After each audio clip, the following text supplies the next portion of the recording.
अस्सलाम वालेकुम everyone, this is doctor Sahar Chawla right at your rather बच्चों की सर्विस पर। और क्योंकि मौसम बदल रहा है और आजकल हर इंसान का, जो कि नहीं होना चाहिए, और ख़ास करके बच्चों का, मेरे जो सारे क्लाइंट्स हैं, बच्चे का गला ख़राब है, फ्लू है, ये वो है, तो इससे कैसे बचा जा सकता है? बुनियादी तौर पर आप क्या असूल अपनाएं? तो ये प्रॉब्लम्स प्रॉब्लम्स तो ज़िंदगी के साथ हैं। जब मशीन चलती है तो उसको जंग लगता है, उसकी रिपेयर की भी ज़रूरत होती है, उसके साथ प्रॉब्लम्स भी होते हैं, इंसानी जिस्म के साथ भी इस तरह है।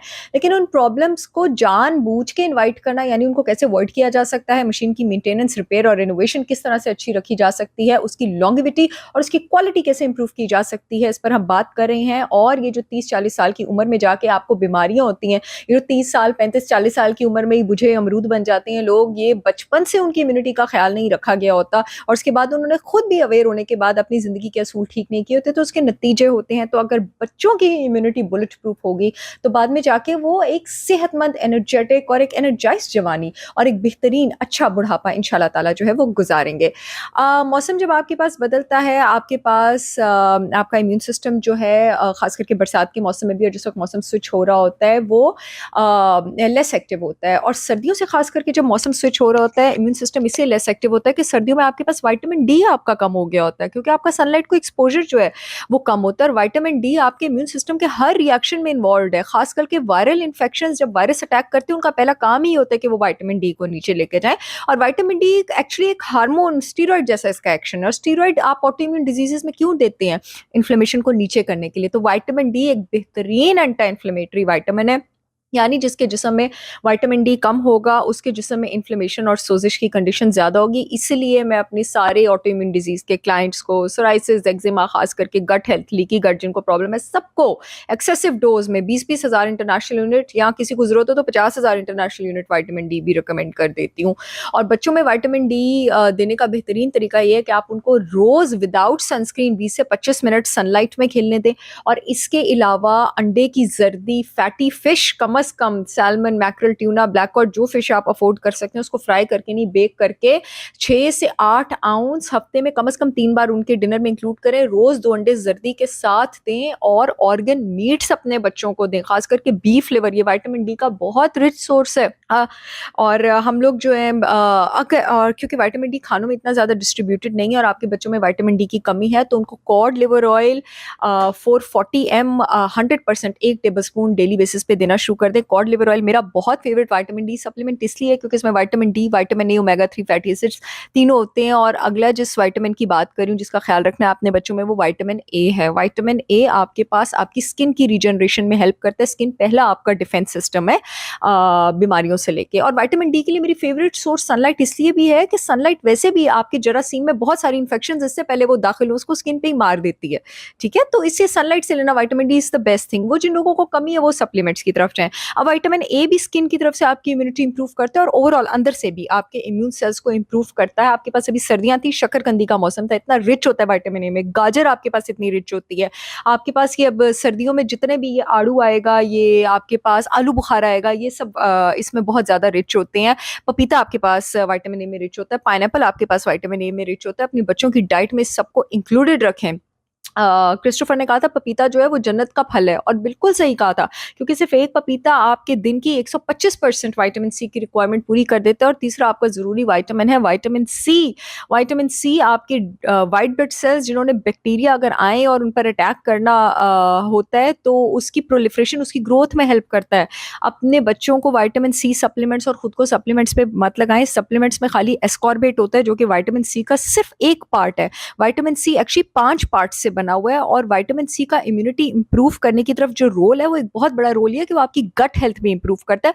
और वो उसमें विटामिन सी में मौजूद बायोफ्लेवोनॉइड्स होते हैं जिसकी वजह से वो गट हेल्थ इंप्रूव करते हैं। और जो विटामिन सी सप्लीमेंट आप मार्केट से लेते हो उसमें बायोफ्लेवोनॉइड्स वगैरह कोई नहीं होते हैं। तो विटामिन सी आप खुराक से लेंगे, विटामिन सी आप ग्रीन लीफी वेजिटेबल से लेंगे, आप पपीते से लेंगे, आप आंवला से लेंगे, आप अमरूद से लेंगे, आप फालसोल से लेंगे, आप नींबू पानी इवन के सुबह 3 नींबू डाल के पी लें, उसी से आपको तकरीबन दिन का पूरा विटामिन सी मिल जाएगा। आप सिट्रस फ्रूट से लेंगे। आप विटामिन सी जो है वो सप्लीमेंट से बाजार से जाके नहीं खरीदेंगे। And the next thing that I want to talk about is आपके पास जिंक। जिंक के बारे में जितनी बात की जाए कि ये आपकी बॉडी के जो है इम्यून सिस्टम के लिए इंपॉर्टेंट है, उतना ही कम है। वायरल इन्फेक्शंस को मारने में ये काम आता है। आपके पास जो बॉडी के नेचुरल किलर सेल्स हैं जो वायरस को अटैक करते हैं, जो अगर बॉडी में कैंसर बन रहा हो उसको अटैक करते हैं, उसको ये बूस्ट करने में काम आता है। वाइट ब्लड सेल्स को ये बूस्ट करने में काम आता है। जो जिस्म की अंदरूनी ऑटोमेटिक इनेट इम्यूनिटी होती है उसको बूस्ट करने में काम आता है। और जिंक सबसे ज्यादा किस में रिच है?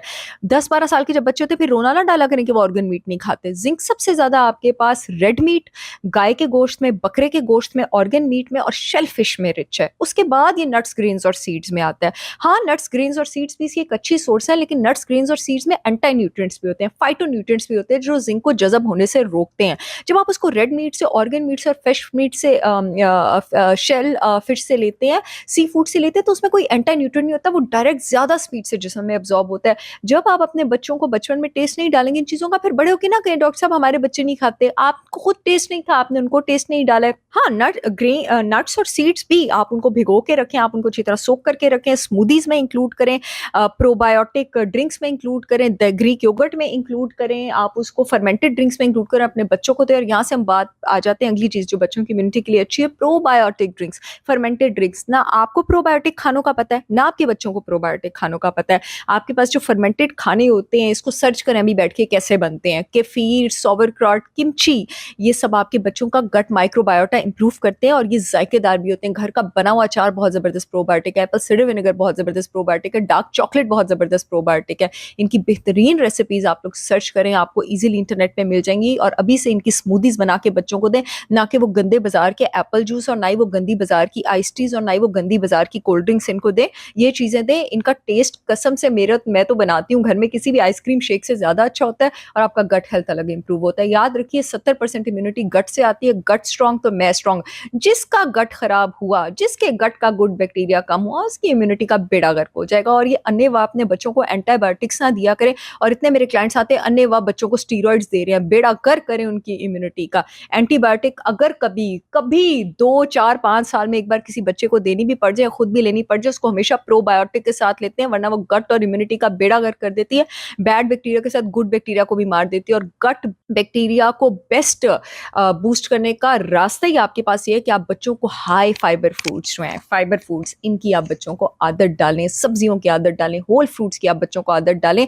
और जब बचपन से आपने उनको होल फ्रूट्स और सब्जियां दी होंगी तो बड़े होके ये नहीं होगा कि वो जरा सी सब्जी और दाल खाएंगे और उनको गैस हो जाएगी, क्योंकि उनकी बॉडी को उसकी आदत होगी और उनकी बॉडी में गुड बैक्टीरिया ऑलरेडी मौजूद होगा। Last but not the least, mushrooms पे जितनी बात की जाए, अडेप्टोजेनिक मशरूम्स, बटन मशरूम्स, शिटाकी मशरूम्स, ये मशरूम्स आपकी बॉडी में बीटा ग्लूकन्स बनाते हैं। और बीटा ग्लूकन्स जो हैं आपके पास बॉडी में CD8 sales, killer T cells, वो वाले इम्यून सिस्टम के सेल्स जो वायरस को अटैक करते हैं, उनको बूस्ट करते हैं। ये बहुत छोटी सी टिप्स ही बच्चों का इम्यून सिस्टम बूस्ट करने पे। जो लोग इन सारे असूलों को अपने बच्चों की डाइट में अपनाएंगे, वो बड़े होकर आसानी से बीमार नहीं पड़ेंगे और दौड़ते चले जाएंगे। I see you all again with yet another informational video. तब तक के लिए अल्लाह हाफिज।